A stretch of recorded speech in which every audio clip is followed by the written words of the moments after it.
ಇನ್ನು ಕೂಡ ಪ್ರಜ್ವಲ್ ರೇವಣ್ಣ ಭಾರತಕ್ಕೆ ಬಂದಿಲ್ಲ. ಸಂಸದ ಪ್ರಜ್ವಲ್ ರೇವಣ್ಣ ರಾಸಲೀಲೆ ಪ್ರಕರಣಕ್ಕೆ ಸಂಬಂಧಪಟ್ಟಂತೆ ಈಗ ಪ್ರಧಾನಿ ಮೋದಿಗೆ ಮತ್ತೊಂದು ಪತ್ರವನ್ನ ಬರೆದಿದ್ದಾರೆ ಸಿಎಂ. ಈಗಾಗಲೇ ಒಂದು ಪತ್ರವನ್ನ ಬರೆದಿದ್ರು. ರಾಜತಾಂತ್ರಿಕ ಪಾಸ್ಪೋರ್ಟ್ ರದ್ದು ಮಾಡಬೇಕು ಅನ್ನುವಂತ ಪತ್ರವನ್ನ ಬರೆದಿದ್ರು.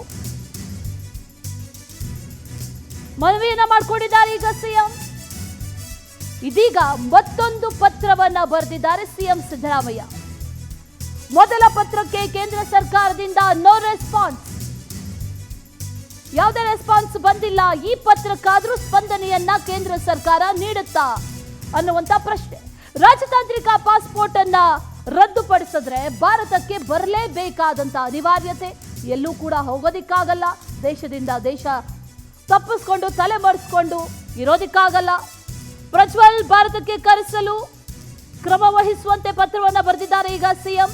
ಮೊದಲ ಪತ್ರಕ್ಕೆ ಯಾವುದೇ ರೀತಿಯ ಸ್ಪಂದನೆ ಬಂದಿಲ್ಲ. ಆ ಹಿನ್ನೆಲೆಯಲ್ಲಿ ಮತ್ತೊಂದು ಪತ್ರವನ್ನ ಈಗ ಬರೆದಿದ್ದಾರೆ. ಪ್ರಜ್ವಲ್ ಕೇಸ್ನಲ್ಲಿ ಕೇಂದ್ರವನ್ನ ಈಗ ಸರ್ಕಾರ ಹೊಣೆ ಮಾಡ್ತಾ ಇದೆ. ಪರಮೇಶ್ವರ್ ಕೂಡ, ಗೃಹ ಸಚಿವರು ಕೂಡ ಗರಂ ಆಗಿದ್ರು. ಈಗಾಗಲೇ ಪತ್ರವನ್ನ ಬರೆದಿದ್ದೇವೆ, ರಾಜತಾಂತ್ರಿಕ ಪಾಸ್ಪೋರ್ಟ್ ಅನ್ನ ರದ್ದು ಮಾಡಿದ್ದೆ, ಆದಲ್ಲಿ ಆಟೋಮ್ಯಾಟಿಕ್ ಆಗಿ ಪ್ರಜ್ವಲ್ ರೇವಣ್ಣ ಭಾರತಕ್ಕೆ ಬರಲೇಬೇಕು. ಆದ್ರೆ ಕೇಂದ್ರ ಸರ್ಕಾರವೇ ಡಿಲೇ ಮಾಡ್ತಾ ಇದೆ ಅನ್ನುವಂತ ಮಾತನ್ನ ಕೂಡ ಈಗ ಹೇಳ್ತಾ ಇದೆ ರಾಜ್ಯ ಸರ್ಕಾರ. ಏನಾಗುತ್ತೆ ನೋಡಬೇಕು. ಮತ್ತಷ್ಟು ಡೀಟೇಲ್ಸ್ ಅನ್ನ ನೀಡ್ತಾ ಹೋಗ್ತಾರೆ ನಮ್ಮ ಪ್ರತಿನಿಧಿ ರೂಪೇಶ್ ಬೈಂದೂರು. ನೇರ ಸಂಪರ್ಕದಲ್ಲಿ ಜಾಯಿನ್ ಆಗ್ತಾ ಇದ್ದಾರೆ.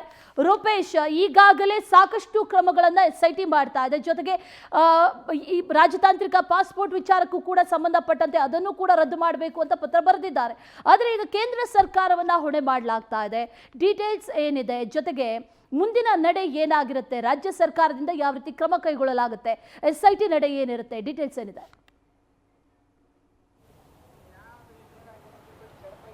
ಅಶ್ವಿನಿ, ಇಲ್ಲಿ ಸಿಎಂ ಸಿದ್ದರಾಮಯ್ಯನವರು ಎರಡನೇ ಬಾರಿಗೆ ಪ್ರಧಾನಿ ನರೇಂದ್ರ ಮೋದಿ ಅವರಿಗೆ ಪತ್ರವನ್ನು ಬರೆದಿದ್ದಾರೆ. ಮೊದಲ ಪತ್ರದಲ್ಲೂ ಕೂಡ ಸ್ಪಷ್ಟವಾಗಿ ಉಲ್ಲೇಖ ಮಾಡಿದ್ದಾರೆ ಪ್ರಜ್ವಲ್ ರೇವಣ್ಣ ಇಂತಿಂಥ ಪ್ರಕರಣದಲ್ಲಿ. ಯಾಕಂತ ಹೇಳಿದ್ರೆ ಪ್ರಜ್ವಲ್ ರೇವಣ್ಣ ವಿರುದ್ಧ ಲೈಂಗಿಕ ದೌರ್ಜನ್ಯ, ರೇಪ್, ಅದೇ ರೀತಿಯಾಗಿ ಅಶ್ಲೀಲ ವಿಡಿಯೋ ಚಿತ್ರೀಕರಣ ಪ್ರಕರಣಗಳಿದೆ. ಹೀಗಾಗಿ ಸಾಕಷ್ಟು ಪ್ರಕರಣಗಳ ವಿರುದ್ಧ ಇರೋದ್ರಿಂದ ಅವರು ರಾಜತಾಂತ್ರಿಕ ಪಾಸ್ಪೋರ್ಟೇ ಒಂದು ಬಳಸಿ ಅವರು ವಿದೇಶಕ್ಕೆ ಪರಾರಿಯಾಗಿದ್ದಾರೆ. ಹೀಗಾಗಿ ಅವ್ರನ್ನ ಹಿಡಿಲಿಕ್ಕೆ ಸಹಕಾರ ಮಾಡಬೇಕು ಅಂತ ಹಿಂದೆ ಮನವಿಯನ್ನು ಮಾಡ್ಕೊಂಡಿದ್ರು. ಅದಾದ ಬಳಿಕ ಈಗ ಎರಡನೇ ಬಾರಿ ಪತ್ರವನ್ನು ಬರೆದಿದ್ದಾರೆ. ಈ ಪತ್ರದಲ್ಲಿ ಸ್ಪಷ್ಟವಾಗಿ ಉಲ್ಲೇಖ ಮಾಡಿದ್ದಾರೆ. ಅಂತ ಹೇಳಿದ್ರೆ ಈಗಾಗಲೇ ನಾವು ಲುಕೌಟ್ ನೋಟಿಸನ್ನು ಕೂಡ ಜಾರಿ ಮಾಡಿದ್ದೇವೆ, ಬ್ಲೂ ಕಾರ್ನರ್ ನೋಟಿಸನ್ನು ಕೂಡ ಜಾರಿ ಮಾಡಿದ್ದೇವೆ.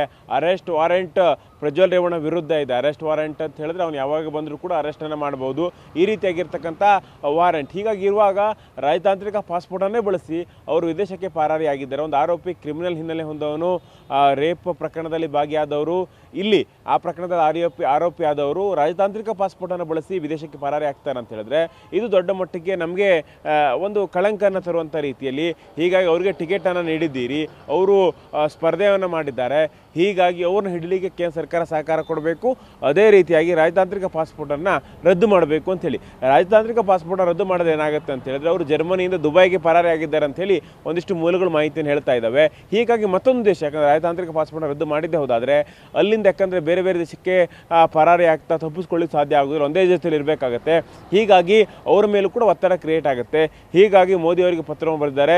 ಎರಡನೇ ಬಾರಿ ಪತ್ರವನ್ನು ಬರೆದಿರೋದ್ರಿಂದ ಕೇಂದ್ರ ಸರ್ಕಾರದ ಮೇಲೂ ಕೂಡ ಒತ್ತಡ ಆಗುತ್ತೆ. ಯಾಕಂತ ಹೇಳಿದ್ರೆ ಈಗ ಮೊದಲ ಬಾರಿ ಪತ್ರ ಬರೆದಾಗಲೂ ಕೂಡ ರೆಸ್ಪಾನ್ಸ್ ಇಲ್ಲ, ಎರಡನೇ ಬಾರಿ ಪತ್ರ ಬರೆದಾಗಲೂ ಕೂಡ ರೆಸ್ಪಾನ್ಸ್ ಇಲ್ಲ ಅಂತ ಹೇಳಿದ್ರೆ ಇದು ಸರ್ಕಾರಕ್ಕೂ ಕೂಡ ದೊಡ್ಡ ಮಟ್ಟಿಗೆ ಮುಜುಗರ ಆಗುತ್ತೆ.